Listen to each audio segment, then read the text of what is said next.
یہ باغ جس میں آ کر آپ صلی اللہ علیہ وآلہ وسلم ٹھہرے تھے وہ 2 آدمیوں کا باغ تھا، اور وہ دونوں سگے بھائی تھے۔ ایک کا نام عتبہ تھا اور دوسرے کا نام شیبہ، اور یہ ربیہ کے بیٹے تھے۔ دونوں نے اپنی آنکھوں سے ماجرا دیکھا تھا، اور وہ دردناک منظر ان کی نگاہوں میں تھا، جبکہ قوم کے گنڈے آپ صلی اللہ علیہ وآلہ وسلم پر پتھراؤ کر رہے تھے، اور آپ صلی اللہ علیہ وآلہ وسلم خون میں نہائے ہوئے بڑی بے کسی اور بے قراری کے عالم میں آگے بڑھ رہے تھے۔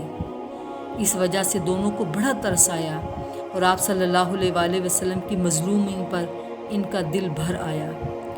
چنانچہ انہوں نے فوراً عیسائی غلام کو آواز دی اور بولے، عداس، باغ سے انگور کا خوشہ توڑو اور ایک پلیٹ میں رکھ کر اس غریب کو دے آؤ، کہو کہ اسے کھا لے۔ عداس نے حکم کی تعمیل کی۔ وہ انگور لے کر آپ صلی اللہ علیہ وآلہ وسلم کے پاس آیا اور سامنے رکھتے ہوئے بولا، اسے کھا لیجئے۔ آپ صلی اللہ علیہ وآلہ وسلم نے بسم اللہ کہتے ہوئے ہاتھ بڑھایا اور کھانے لگے۔ عداس ہکا بکا سا ہو گیا، حیران ہو کر بولا، خدا کی قسم، یہاں تو کبھی کسی کی زبان سے اس طرح کا فقرہ نہیں سنا۔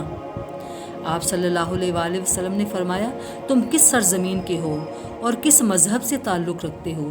تمہارا نام کیا ہے؟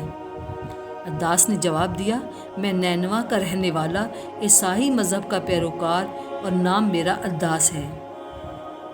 آپ صلی اللہ علیہ وآلہ وسلم نے فرمایا، یونس بن متا کی بستی کے؟ وہ تو بہت نیک آدمی تھے۔ یہ سن کر عداس کی حیرانی اور بڑی بےتابی سے بولا، آپ صلی اللہ علیہ وآلہ وسلم کیسے جان گئے یونس بن متا کیا تھے؟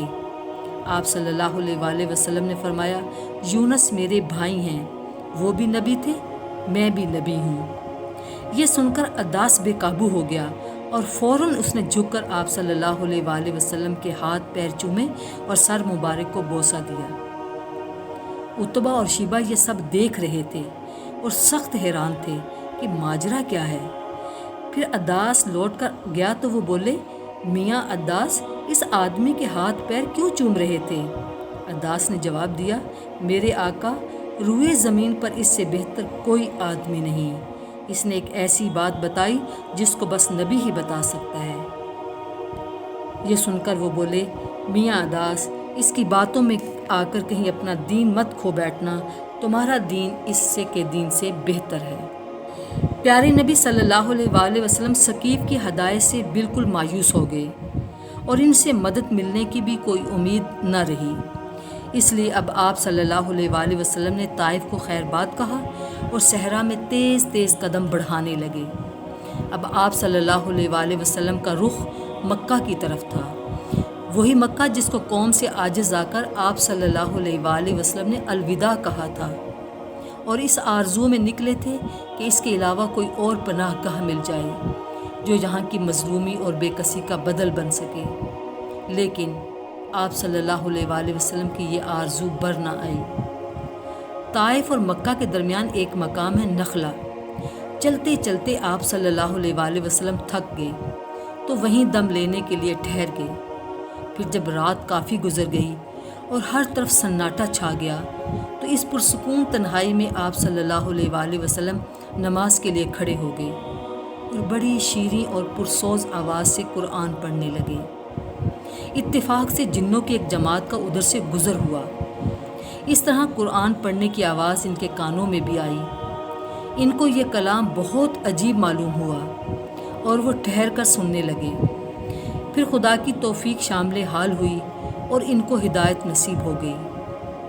چنانچہ وہ لوٹ کر اپنی قوم میں آئے اور بولے، انا سمعنا قرآنا عجبا یہدی الی الرشد فآمنا بہ ولن نشرک بربنا احدا۔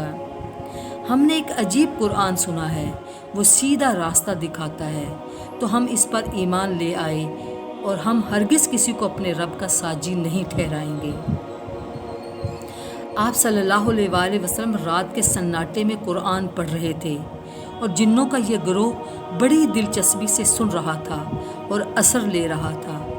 بالآخر وہ ایمان بھی لے آیا اور اپنی قوم کو جا کے ہوشیار بھی کیا، لیکن آپ صلی اللہ علیہ وآلہ وسلم بالکل بے خبر رہے یہاں تک کہ اللہ نے خود آپ کو خبر دی۔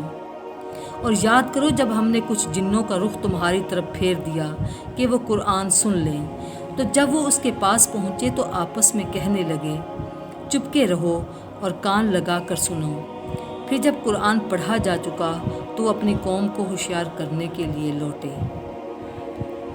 ادھر قریش کو طائف کا سارا حال معلوم ہو چکا تھا اور انہیں خبر ہو گئی تھی کہ آپ صلی اللہ علیہ وآلہ وسلم کو وہاں کس طرح ناکامی ہوئی اور ثقیف کے اوباشوں نے کس بے دردی سے آپ صلی اللہ علیہ وآلہ وسلم کو تکلیفیں پہنچائیں۔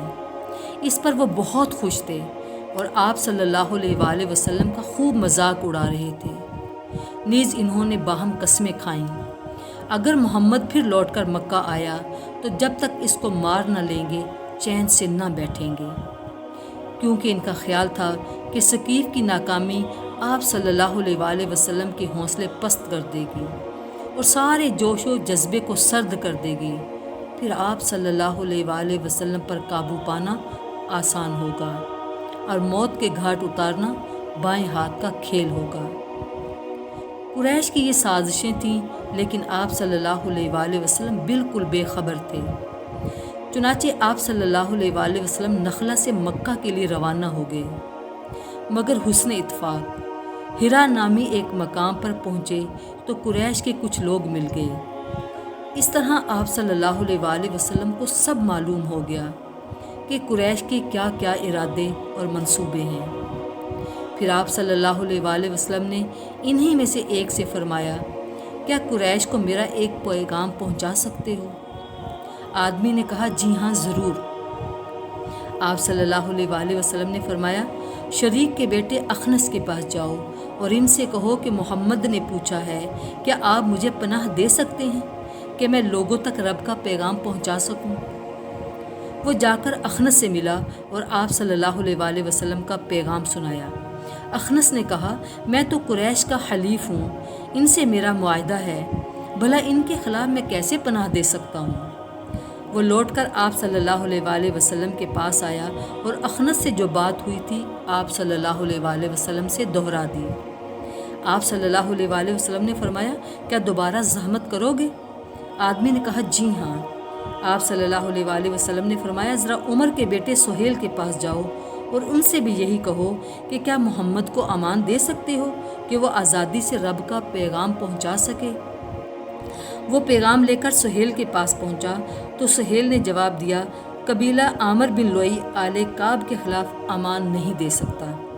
وہ آدمی پھر لوٹ کر ہرا آیا اور سہیل نے جو کچھ کہا تھا آپ کو بتا دیا۔ آپ نے فرمایا، اچھا ایک بار پھر زحمت اٹھاؤ گے؟ آدمی نے کہا، جی ہاں فرمائیے۔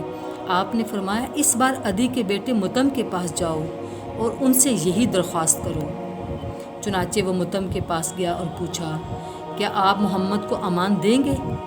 متم نے جواب دیا، ہاں وہ ضرور آئیں۔ پھر صبح ہوئی تو متم خود تیار ہوا اور بیٹوں اور بھتیجوں کو بھی تیاری کا حکم دیا کہ مکہ میں داخل ہوتے وقت اگر کوئی چھیڑ چھاڑ کرے تو وہ آپ صلی اللہ علیہ وآلہ وسلم کی حمایت کر سکے۔ چنانچہ سب نے جنگی لباس تبدیل کر لیے، کمر سے تلواریں لٹکا لیں، ہاتھوں میں برچھیاں لے لیں اور کعبہ کی طرف بڑھے۔ اس وقت قریش وہاں موجود تھے، ابو جہل بھی وہیں پر موجود تھا۔ دیکھتے ہی وہ بولا، کیوں متم، امان دی ہے یا ایمان لے آئے ہو؟ متم نے کہا، امان دی ہے۔ ابو جہل بولا، جس کو تم نے امان دی اس کو ہم نے بھی امان دی۔ اس طرح رسول خدا مکہ میں داخل ہوئے اور چونکہ متم امان دے چکا تھا کوئی کچھ نہ بولا۔ آپ صلی اللہ علیہ وآلہ وسلم طواف کی غرض سے سیدھے کعبہ گئے۔ اس وقت قریش بھی وہیں جلسہ جمائے بیٹھے تھے، ان میں کچھ ہاشمی بھی موجود تھے۔ ابو جہل نے آپ صلی اللہ علیہ وآلہ وسلم کو دیکھا تو ان پر یہ فکرہ چست کیا، آل مناف تمہارا نبی ہے یہ۔ ربیعہ کا بیٹا عتبہ بھی وہیں موجود تھا، یہ بھی ہاشمی تھا اور ابھی تک قریشی کے مذہب پر تھا۔ جھٹ بولا، اگر ہم میں کوئی نبی ہو جائے یا کسی کو بادشاہت مل جائے تو اس میں جلنے کی کیا بات ہے؟ آپ صلی اللہ علیہ وآلہ وسلم نے یہ باتیں سنی تو قریب آئے اور فرمایا، تعجب ہے عتبہ، خدا اور رسول کے لیے تو غیرت نہ آئی اور اپنے لیے آ گئی۔ پھر ابو جہل سے فرمایا، سن لو ابو جہل، وہ وقت آ رہا ہے، ہاں بہت تیزی سے آ رہا ہے، جب ساری ہنسی غائب ہو جائے گی اور تم خون کے آنسو رو گے۔ پھر اوروں سے مخاطب ہوئے اور فرمایا، قریش کے سرداروں، تم بھی سن لو، کان کھول کر سن لو، وہ دن دور نہیں جب تم چاروں ناچار بہت ہی ہولناک انجام سے دوچار ہوگے۔ ان باتوں سے قریش کتنا تلملائے ہوں گے، اس کا اندازہ کرنا مشکل ہے، لیکن متم آپ صلی اللہ علیہ وآلہ وسلم کو پناہ دے چکا تھا، اس لیے وہ خون کے گھونٹ پی کر رہ گئے۔